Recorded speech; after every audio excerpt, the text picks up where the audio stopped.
প্রথমে কয়লায় চালানো ট্রেন, তারপর ডিজেল, তারপর ইলেকট্রিক, আর এখন ভারত আরো এক ধাপ এগিয়ে হাইড্রোজেনে চলা ট্রেন। এটা নিঃসন্দেহে ভারতের জন্য খুব বড় একটা অ্যাচিভমেন্ট। কিন্তু কিছু প্রশ্ন রয়েছে, যেমন এই হাইড্রোজেন ট্রেন আসলে কিভাবে চলে। সবাই বলছে যে এটা খুবই ইকো ফ্রেন্ডলি, অর্থাৎ পরিবেশ দূষণ করে না। এটা কতটা সত্যি? এই ট্রেনের ফলে আমাদের কি লাভ হবে? এর বিভিন্ন সুবিধা তো আছে, কিন্তু এর পাশাপাশি কোনো অসুবিধা আছে কি?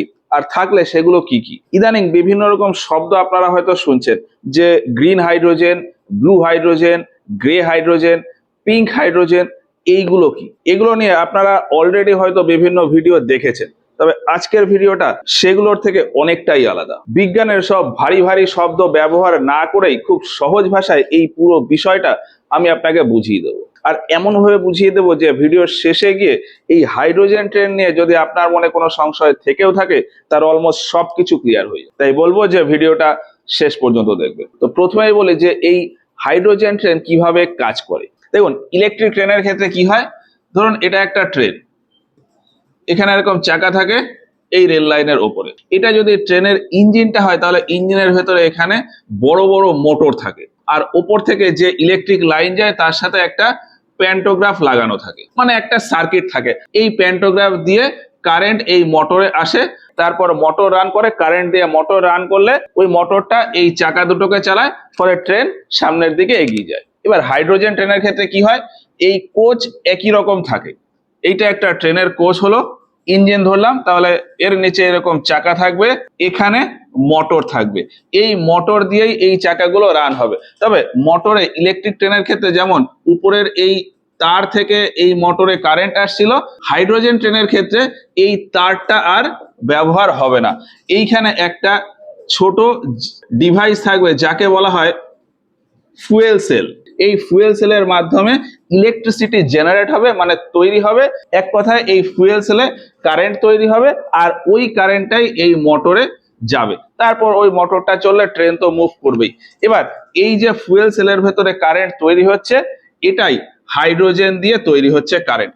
এই জন্য এই ট্রেনটাকে বলা হচ্ছে হাইড্রোজেন ট্রেন। এবার এই ফুয়েল সেলের ভেতর হাইড্রোজেন দিয়ে কিভাবে কারেন্ট তৈরি হচ্ছে সেইটা একটুখানি বোঝার বিষয় আছে। দেখুন, এখানে প্রচুর টেকনিক্যাল টার্ম রয়েছে, আমি সেসবে কিচ্ছু যাচ্ছি না, খুব সিম্পল করে বলি। ধরুন একটা পাত্রে জল রয়েছে, এবার এই পাত্রে যদি আপনি কারেন্ট দিয়ে দেন, সেক্ষেত্রে কিছুক্ষণ পর দেখা যাবে যে এই পাত্র থেকে বুদবুদ বুদবুদ গ্যাস বেরোচ্ছে। ওই গ্যাসগুলো দুই টাইপের গ্যাস বেরোয়, একটা হচ্ছে হাইড্রোজেন গ্যাস আর একটা হচ্ছে অক্সিজেন গ্যাস।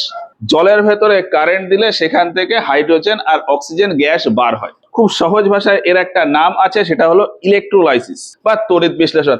জলের তড়িৎ বিশ্লেষণ বলা হয়। তো সিম্পলি জলের ভেতর কারেন্ট দিলে হাইড্রোজেন আর অক্সিজেন দুই ধরনের গ্যাস পাওয়া যায়। এবার এর ঠিক উল্টো কন্ডিশনও করা যায়। কোনো একটা পাত্রে যদি হাইড্রোজেন আর হচ্ছে অক্সিজেন দুটো গ্যাস একসাথে মিশিয়ে দিই, যদিও কিছু শর্ত থাকে, সেই শর্তে আমি যাচ্ছি না। একটা পাত্রে হাইড্রোজেন আর অক্সিজেন যদি আমি মিশিয়ে দিই, সেক্ষেত্রে আমার ইলেকট্রিসিটি তৈরি হয় আর এখানে জল তৈরি হয়।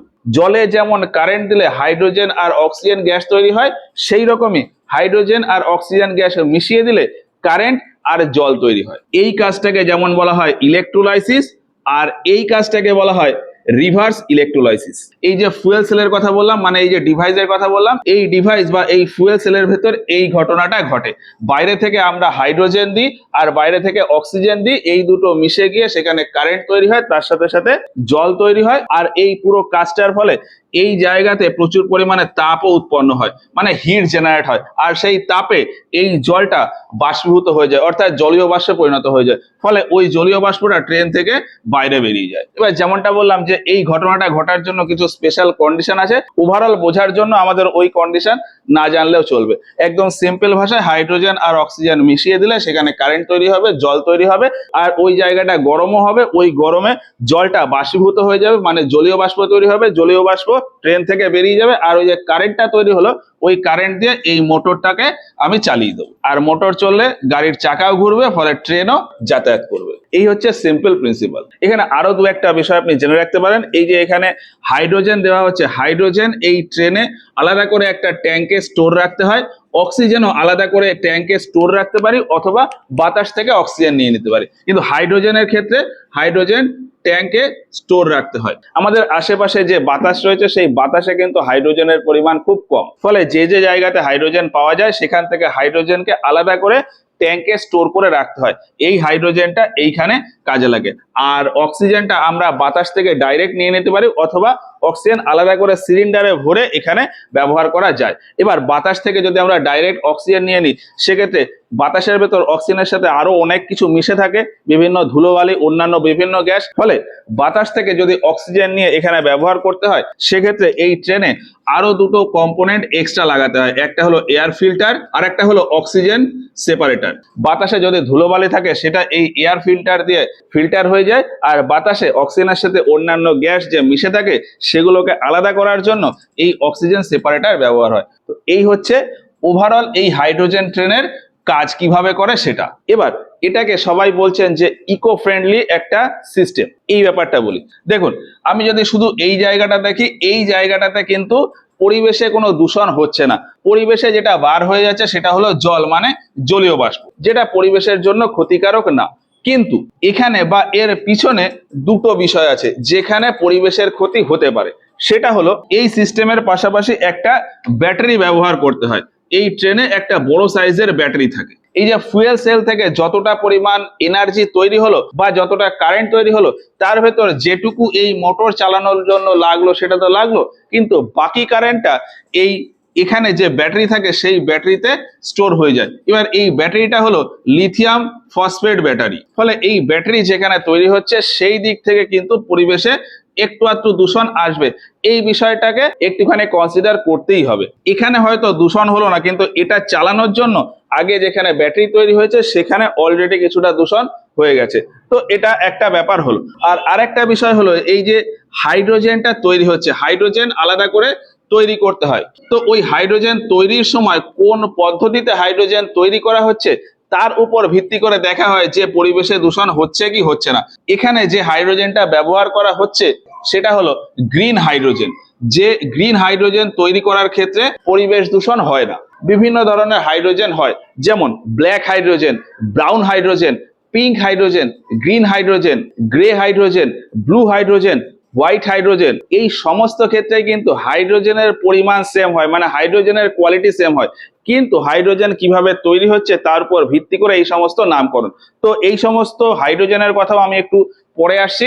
আপাতত এটা জেনে রাখুন যে এই যে গ্রিন হাইড্রোজেন এখানে ব্যবহার হচ্ছে, এই গ্রিন হাইড্রোজেন তৈরি করার জন্য কোনো প্রকার পরিবেশ দূষণ হয় না। ফলে এই ট্যাঙ্কে হাইড্রোজেনের ক্ষেত্রে বা এই ব্যাটারি তৈরির ক্ষেত্রে যেহেতু খুব বেশি পরিবেশ দূষণ হয় না, আর এই ট্রেনের ক্ষেত্রেও যেহেতু পরিবেশ দূষণ হচ্ছে না, এই জন্য এই ইঞ্জিনটাকে বা হাইড্রোজেন ট্রেনকে ইকো ফ্রেন্ডলি বলা যায়। এবার একটা প্রশ্ন হলো যে এই ট্রেনের ফলে আপনার আমাদের কি লাভ হবে? দেখুন, এতে আমাদের ডাইরেক্ট সেই রকম কোনো লাভ নেই, তবে স্পেসিফিক পারপাসে ব্যবহার করার জন্য দেশের একটু অ্যাডভান্টেজ রয়েছে।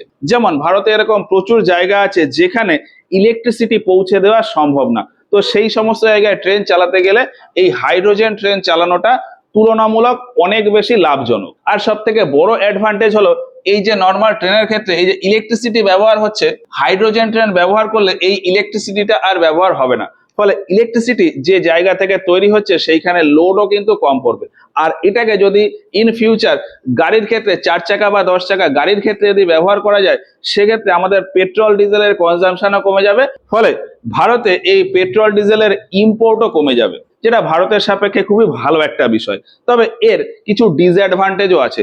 এই ডিসঅ্যাডভান্টেজ গুলো বুঝলে আপনি বুঝে যাবেন যে এটা আমাদের জন্য ডাইরেক্টলি খুব একটা বেনিফিট না। তো ওই ডিসঅ্যাডভান্টেজ বা অসুবিধাগুলো কি কি?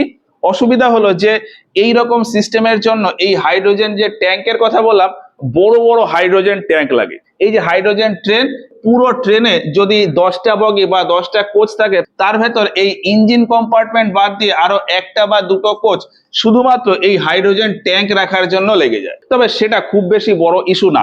ইস্যুটা হলো এই যে ট্যাঙ্কে হাইড্রোজেন রয়েছে, এই হাইড্রোজেন তৈরি করতে প্রচুর খরচ চলে যায়। ফলে পুরো সেটআপ তৈরি করা আর সমস্ত সেটআপ তৈরি করার পর এই ফুয়েল সেলের মাধ্যমে ইলেকট্রিসিটি মানে কারেন্ট তৈরি করা আর সেই কারেন্ট তৈরি করে ট্রেনটাকে চালানো, এই সব কিছু করতে গিয়ে এই পুরো প্রোডাকশন আর মেনটেনেন্সে টোটাল যত খরচ হয় সেই খরচ যদি তুলতে হয় তাহলে টিকিটের দাম বাড়াতে হবে।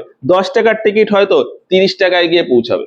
কিন্তু এখন বর্তমানে ভারতের ক্ষেত্রে এটা যেহেতু একটা পাইলট প্রজেক্ট অর্থাৎ এক্সপেরিমেন্ট বেসে চলছে, এই জন্য সরকার এই ট্রেনের ক্ষেত্রে যে সমস্ত প্যাসেঞ্জার রয়েছে তাদের টিকিটে সাবসিডি দিয়ে টিকিটের দাম কিন্তু অনেক পরিমাণে কমিয়ে দিয়েছে।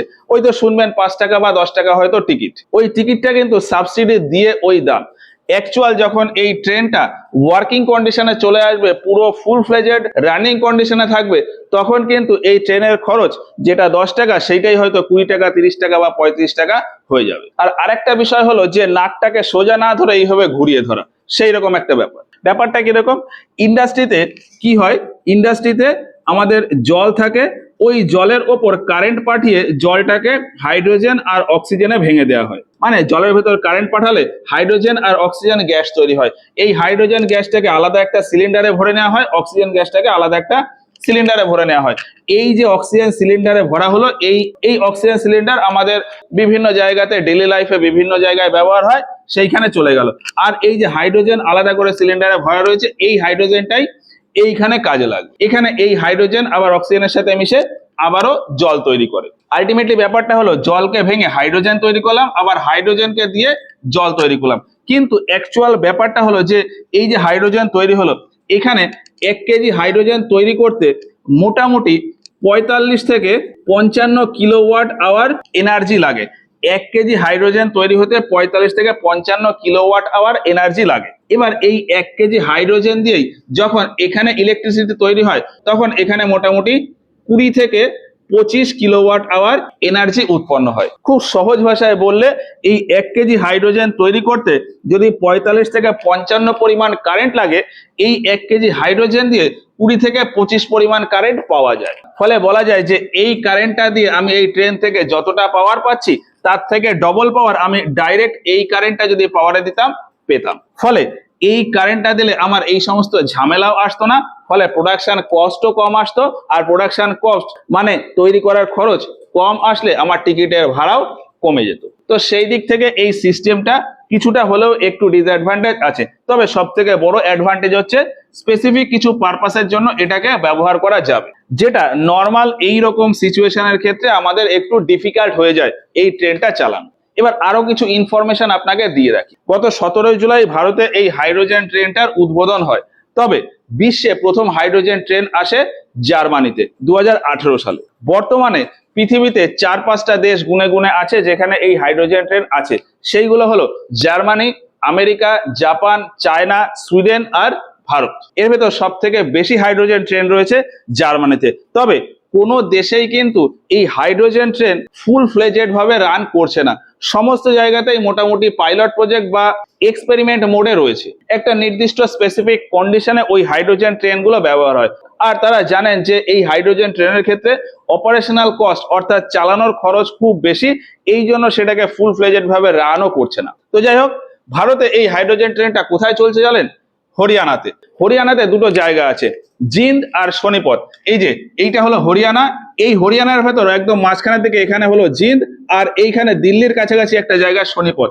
এই ডিস্টেন্সটা মোটামুটি 90 কিলোমিটার মতো। এই 90 কিলোমিটার জুড়ে এই ট্রেনটা রান করছে। তো যাই হোক, এই হচ্ছে ওভারঅল এই হাইড্রোজেন ট্রেনের মোটামুটি সমস্ত কিছু। এরপর আরো একটা বিষয় বাকি আছে, সেটা হলো ওই গ্রিন হাইড্রোজেন বলতে কি বোঝায়, গ্রে হাইড্রোজেন কি, ব্লু হাইড্রোজেন কি, পিঙ্ক হাইড্রোজেন কি, এগুলো আমি এর পরের ভিডিওতে গিয়ে আপনাদের বুঝিয়ে দেবো।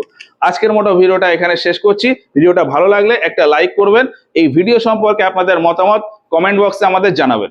আজকের মতো এখানেই শেষ করছি। দেখা হচ্ছে এর পরের ভিডিওতে গিয়ে ওই বিভিন্ন টাইপের হাইড্রোজেন নিয়ে।